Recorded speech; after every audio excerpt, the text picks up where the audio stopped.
जितनी भी सभाएं होती हैं, जितने भी प्रोग्राम होते हैं, बात एक ही होती है, डेवलपमेंट की बात होती है, विकसित भारत की, जो अभी हमारे भाग्य में नसीब नहीं है। आप लोगों को मैं बता सकूं भी विकसित भारत और डेवलपमेंट होती क्या है। इसलिए सबसे पहले मैंने अपने गांव को एक रोल मॉडल गांव बनाया, ताकि आपको पता चले मैं बोल क्या रहा हूं, ये डेवलपमेंट होती क्या है। कुछ मेरे भाइयों को शायद पता नहीं भी डेवलपमेंट क्या होती है, विकसित क्या होती है।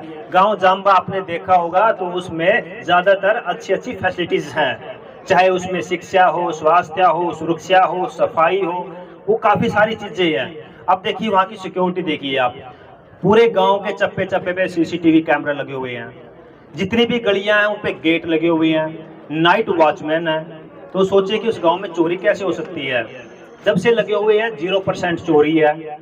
अब कोई जैसे शराब बेचता था, हमारे गांव में 2 ठेके थे, लेफ्ट और राइट, तो हमने वो दोनों को बंद करवाया। जो नशा करता था उसका इलाज करवाया, कोशिश करी कि भाई ये नशे से दूर रहे। तो हर चीज गांव में हमने 1200 पेड़ भी लगाए ताकि हरा भरा गांव रहे। सबसे बड़ा काम लोगों को जागरूक करना होता है भी, सफाई के बारे में बच्चों को बताए। आने वाला भविष्य ये है, बच्चे जो देखते हैं वही सीखते हैं और वही कॉपी करते हैं। तो मैंने एक रोल मॉडल गांव बनाया, गांव जाम्बा। और अब मिशन है अपने पुंडरी हलके को सबसे पहले डेवलप करना, सबसे पहले विकसित करना। करेंगे कैसे?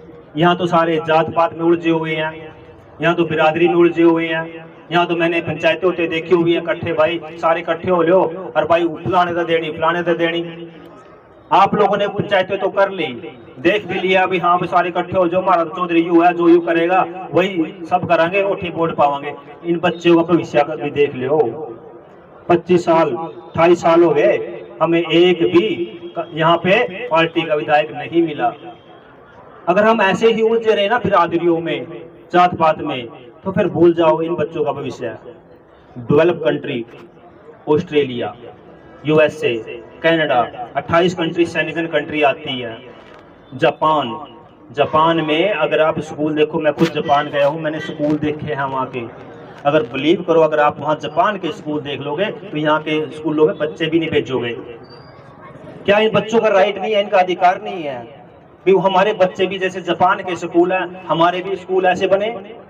शायद आप लोगों ने देखे ही नहीं, इसलिए आपको पता ही नहीं है। इसलिए आप जात पात में उलझे रहो।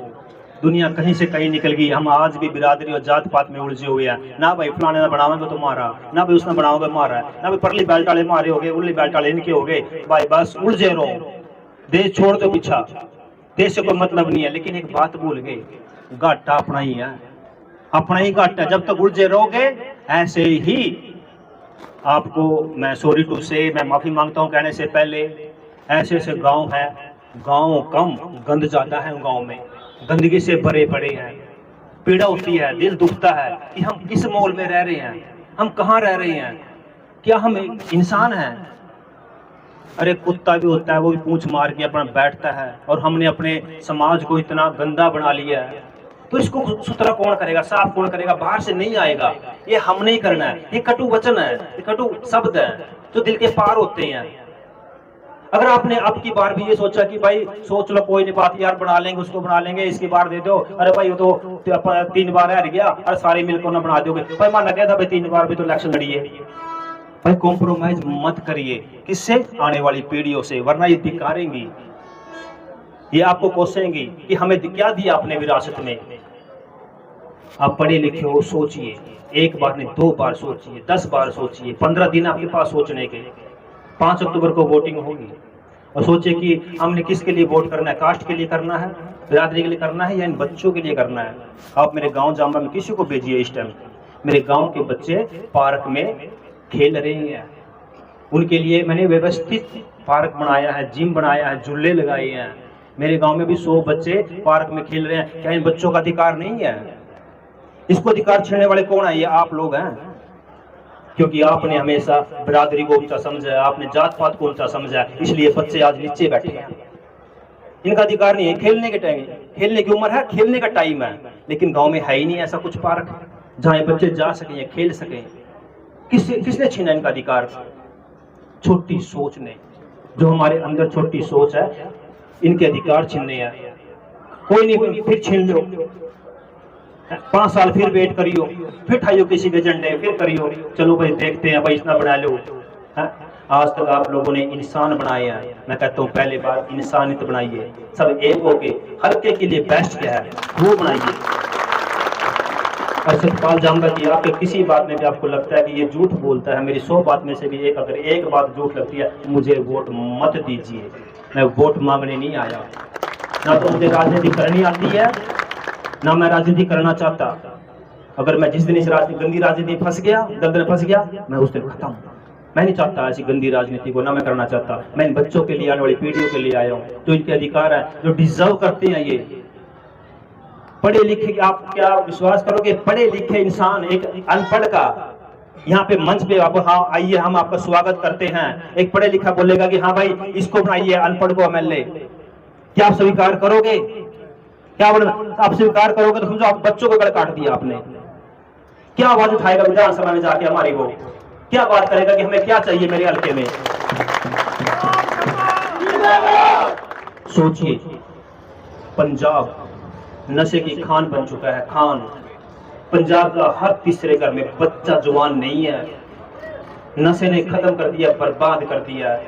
हमारी भूलाची का बैठ में नशा बढ़ चुका है, हमारे पाई के कुछ एरिया में नशा आ चुका है।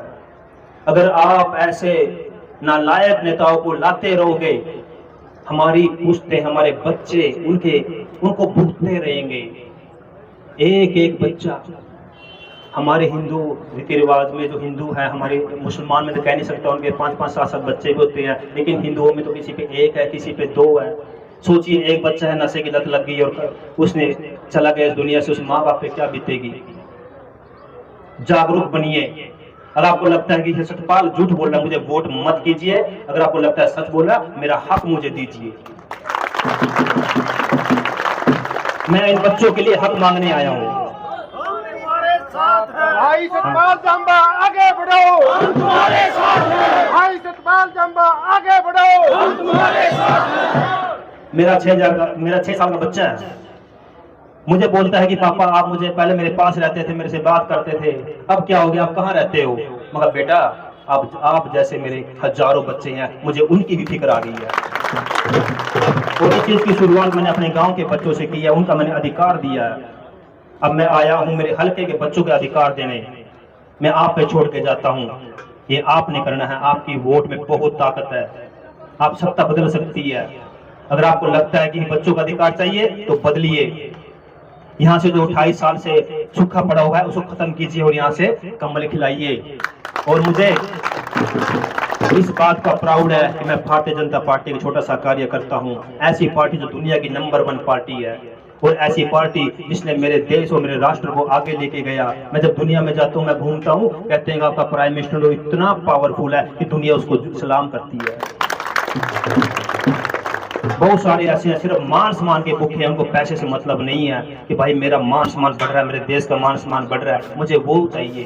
तो वो कौन है? भारतीय जनता पार्टी है। आज की स्पीच सुनिए, आज की स्पीच सुनिए कांग्रेस के एक प्रत्याशी की, शमशेर सिंह गोगी, जो असम से खड़ा है। क्या बोलता है खड़ा होके? शर्म आती है कि वो हमने उसको पहले भी, हम नालायक, हमने उसको पहले भी विधायक बनाया। क्या बोलता है? भाई बनांगे, पहले तुहाडा पेट भरांगा, फिर मैं अपना पेट भरांगा, मैं तुहाडे बच्चे लावांगा।